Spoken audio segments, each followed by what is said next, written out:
O livro União com Cristo recentemente foi lançado no seu formato físico. No finalzinho de 2022 ele saiu em Kindle e agora em 2023 ele saiu no formato físico. É o meu último livro pela editora Monergismo. Esse livro é dividido em 3 partes. Depois de um capítulo introdutório, onde eu apresento a doutrina da união com Cristo e várias das suas aplicações e implicações práticas, de maneira introdutória, é claro, a gente tem 3 partes. A primeira parte lida com figuras da união com Cristo.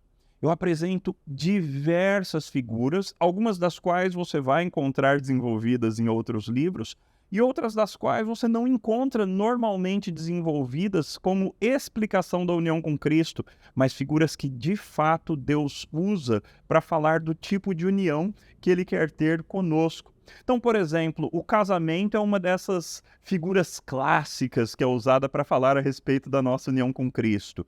A videira e os ramos é uma outra dessas figuras muito clássicas usadas para falar a respeito da nossa união com Cristo.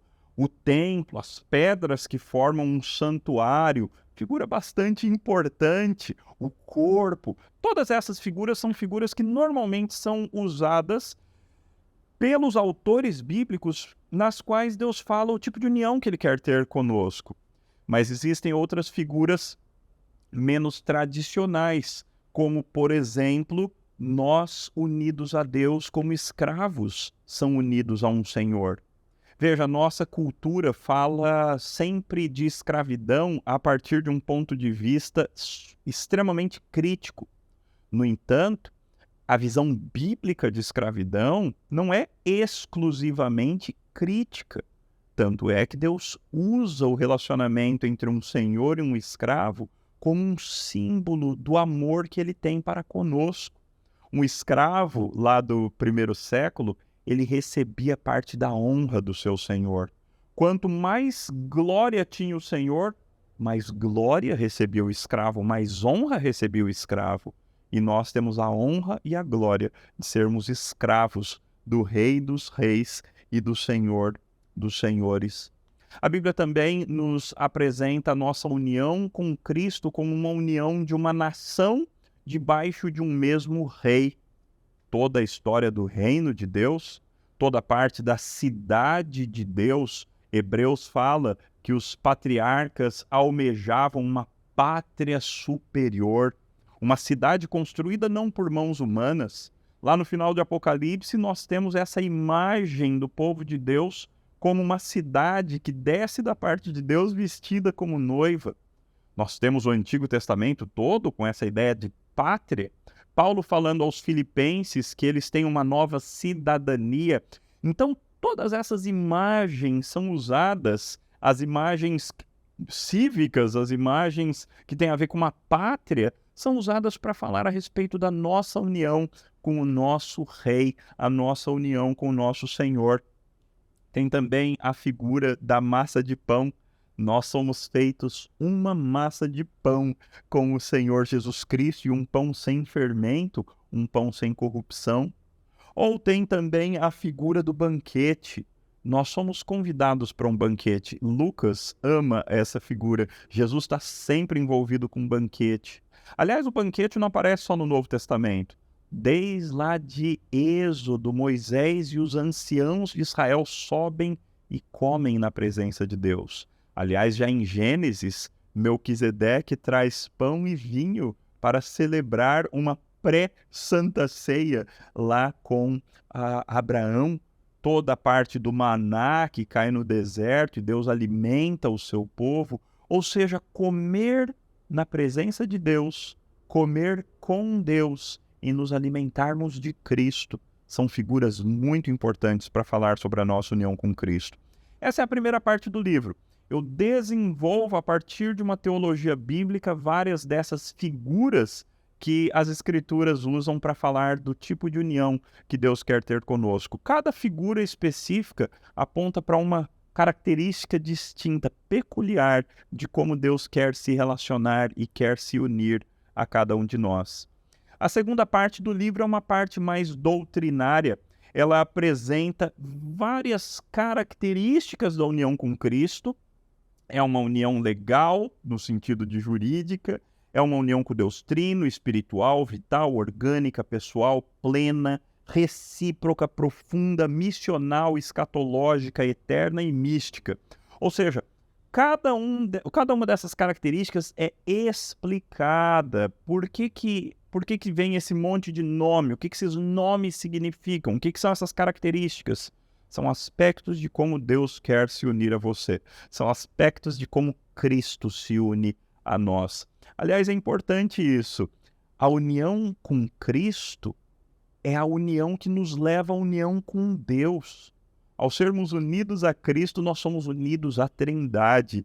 E é nesse sentido que eu uso a expressão união mística. É a união com o Deus triuno. É a união com cada uma das pessoas de Deus. Essa segunda parte do livro, essa parte mais doutrinária, também mostra a relação da união com Cristo com diversas outras doutrinas. Doutrina da justificação, doutrina da santificação, com a escatologia, com a eclesiologia. A união com Cristo é fundamental para a eclesiologia em Paulo, por exemplo, tanto é que uma das metáforas prediletas de Paulo é a igreja como um corpo, unido debaixo de uma mesma cabeça, um corpo que é dotado pelo Espírito com aptidões especiais. Cada membro, cada órgão deste corpo tem aptidões especiais dadas pelo Espírito e deve operar para o bem dos outros órgãos e das outras partes do mesmo corpo. A doutrina da união com Cristo é o que torna a justificação justa. Não foi a punição dos meus pecados não aconteceram fora de mim, mas aconteceram em Cristo e Cristo se uniu a mim. Então, é por causa da união com Cristo que o crédito do que Cristo fez na cruz, as bênçãos que Cristo conquistou na cruz podem ser de maneira correta, legal, jurídica, abençoadora, prática, podem ser aplicados a mim. A união com Cristo torna a justificação justa. A união com Cristo é o que possibilita a minha santificação.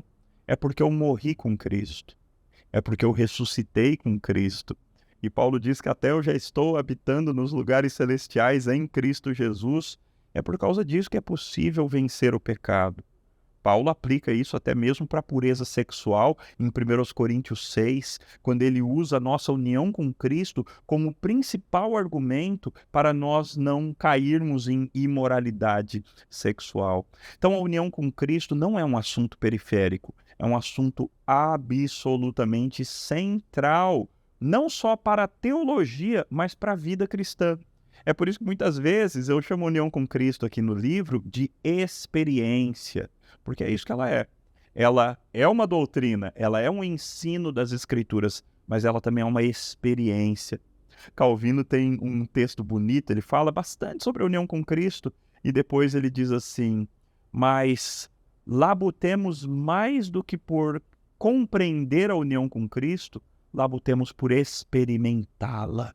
Ou seja, é isso que nós temos que fazer, aumentar em nós o sentimento da união com Cristo, a consciência da união com Cristo, as evidências da união com Cristo, de tal forma que a seiva de Cristo seja transferida para nós que fomos enxertados nele.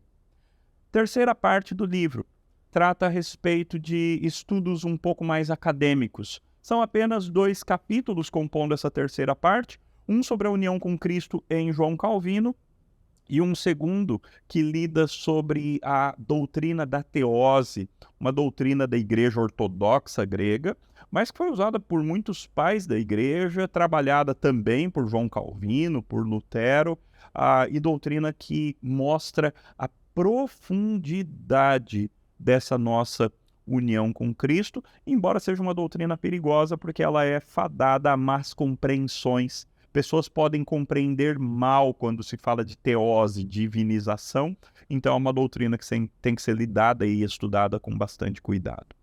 Ou seja, a união com Cristo é um assunto fundamental. Eu espero que você compreenda mais desse assunto, de tal forma que, ao compreender e estudar o assunto, você se torne mais, na prática, unido a Cristo. No mínimo, você sinta mais essa união. Unido a Cristo nós já somos, fomos unidos na eternidade, predestinados em Cristo Jesus para as boas obras, unidos no momento da regeneração, quando o Espírito Santo nos uniu a Cristo e Cristo entrou no nosso coração. Mas você e eu sabemos que às vezes tem dias que nós não estamos sentindo que estamos em Cristo. A minha oração é para que esse livro te ajude a sentir exatamente isso, a cada dia que você está em Cristo e Cristo está em você.